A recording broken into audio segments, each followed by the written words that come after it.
ಹುಬ್ಬಳ್ಳಿಯಿಂದ 23 ಕಿಲೋಮೀಟ್ರಿಗೆ ಇದೆ ಶಿವಶಕ್ತಿ ಧಾಮ ಸಿಕ್ಕತ್ತಿಂದ.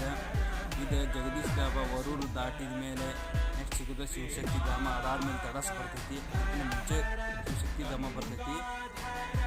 ನೋಡಿದ್ರೆ ನಿಮ್ಗೆ ಕಾರ್ ಪಾರ್ಕಿಂಗ್ ವ್ಯವಸ್ಥೆ ಎಲ್ಲ ಅನಿಸ್ತೈತಿ, ಅದ್ರ ಒಳಗೆ ಕಾರ್ ಪಾರ್ಕಿಂಗ್ ವ್ಯವಸ್ಥೆ ಮಸ್ತ್ ದೊಡ್ಡದೈತಿ. ವೀಕೆಂಡಿಗೆ ಮತ್ತು ನೀವು ಟ್ರಿಪ್ಪಿಗೆ ಎಲ್ಲಾರು ಹೋಗ್ಬೇಕಂದ್ರೆ ಇಲ್ಲೇ ಸಂಜೆ ಹೊತ್ತಿನಾಗ ಬರ್ರಿ. ಮಸ್ತ್ ಲೈಟಿಂಗ್ ವ್ಯವಸ್ಥೆ ಮಸ್ತ್ ಮಾಡಿರ್ತಾರೆ, ನೋಡೋಕೆ ಚಂದ ಅನಿಸ್ತೈತಿ. ತಂಪಂದು ಗಾಳಿ ಬೀಸ್ತೈತಿ. ಬಿಸಿಯಾಗ ಶಿವರಾತ್ರಿ ದಿವಸ ಸಹಿತ ತಂಪನ ಗಾಳಿ ಬೀಸಾಕತೈತಿ. ಇಲ್ಲಿ ಮಸ್ತ್ ಐತಿ.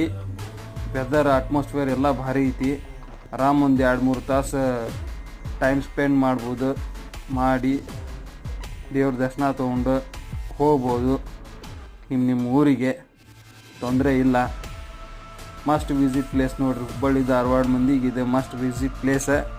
ಎಲ್ಲರೂ ಬರ್ರಿ, ದೇವ್ರ ದರ್ಶನ ಪಡೀರಿ.